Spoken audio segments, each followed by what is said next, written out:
An energy audit is the first step to clean energy integration, right? Before you put a solar panel, before you do storage, before you do electrification, you should be doing an energy audit on that space.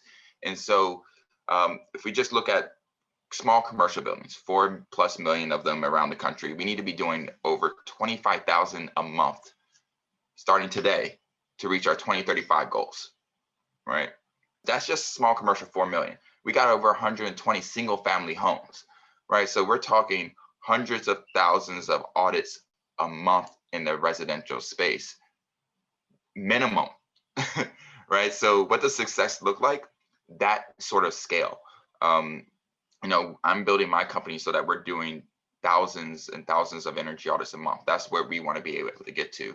And that's really what we need success to look like, is we need multiple companies with that mindset, that process, and that ability to do that. Because quite honestly, if we can't do the energy audits, how are we going to do electrification? How are we going to do solar, et cetera, in a meaningful way that doesn't add burden to people through crazy costs, et cetera?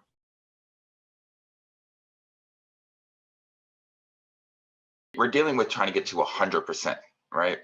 And if we are using all of our subsidies for people who can already afford these solutions, we're still got to reach the people who can't afford it at all. So that's just more money and time that is spent unnecessarily. So really, when we talk about kind of clean energy for all, it's not a we'll get to you eventually statement. The process of getting to 100%, the process of electrification means that whoever's left with gas is going to be paying more and more. And we're already seeing that in the projections with gas prices for utilities in California. And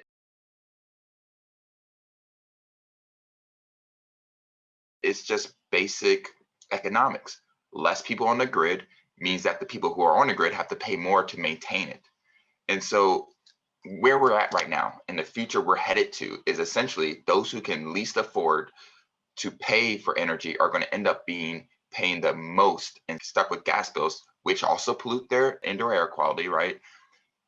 While everybody else who could afford it jumps off of it.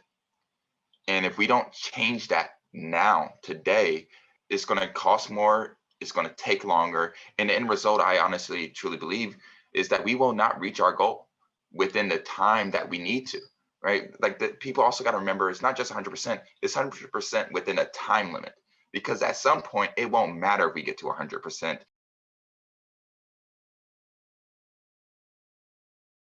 Broadband's a huge issue. And it's actually, people often forget that the lack of broadband reduces some of the demand response, energy efficiency programs, right? Their effectiveness, right? If you don't have internet, then how the smart Internet of Things doesn't really work, right?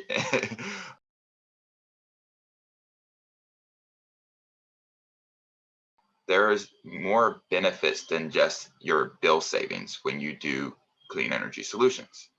But to date, we have not put a dollar amount to those benefits, which also means that when we look at cost benefit analysis, right, we're missing out on some big dollar amounts really from the benefit side.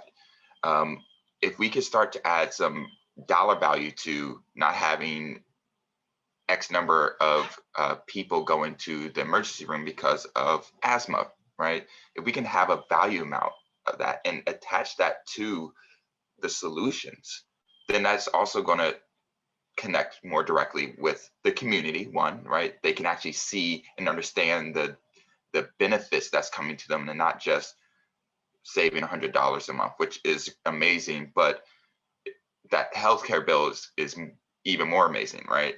It helps with the community, but it also helps with solutions, financial solutions, to be able to say, hey, we can actually bring money into the space faster because we're fully understanding and attributing all the benefits in a monetized way.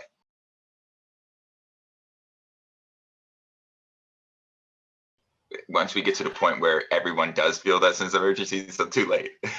And in the case of climate change, right? I mean, there's certain pockets of people who are experiencing flooding every year, hurricanes every year, whose house is getting destroyed before they even get the chance to rebuild it, right? That's already happening, right? It's happening to people that we don't really value in terms of this needs to change because this is unacceptable.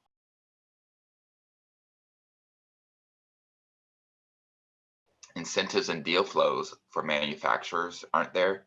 I used the example of refrigerators, right? Refrigerators used to be super energy intensive.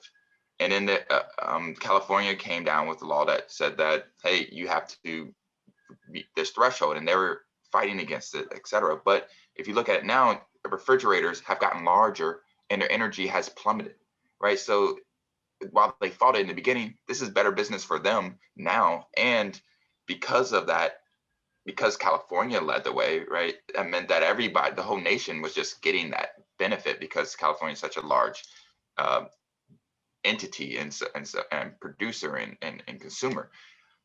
We need to really manufacture these kind of systems, either through policy, financial means, what have you, where you're forcing these manufacturers to produce at the scale that's necessary. So let's say right now, all the policies were passed, et cetera. We would still need years to build up to the scale and pace that we need for just electric water heat pumps, right? Like just air conditioning heat pumps, right? Like just to have the manufacturers build up to what is needed to install at the scale and pace that were needed.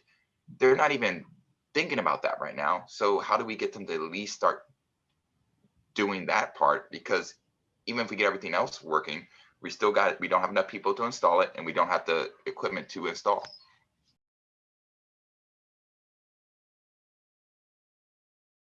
We have to acknowledge that there are barriers for our white brothers and sisters to going into these communities.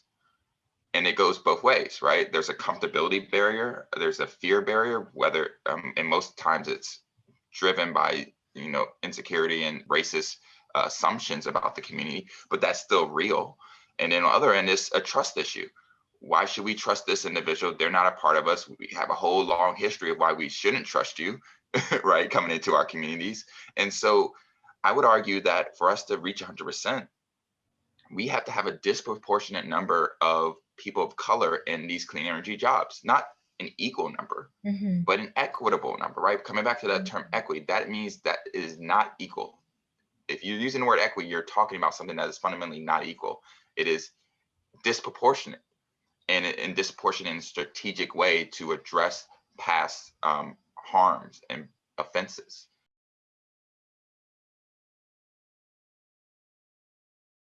Gemini has a very similar business model, and it was created completely separated from Block Power in that mindset. And that's because it's not complicated. I think people often try and make it more complicated than it is. And it's just simply we see value where other people's do not, right? It's really just that simple, is that if you start valuing people of color at a certain level, solutions become pretty obvious. Um,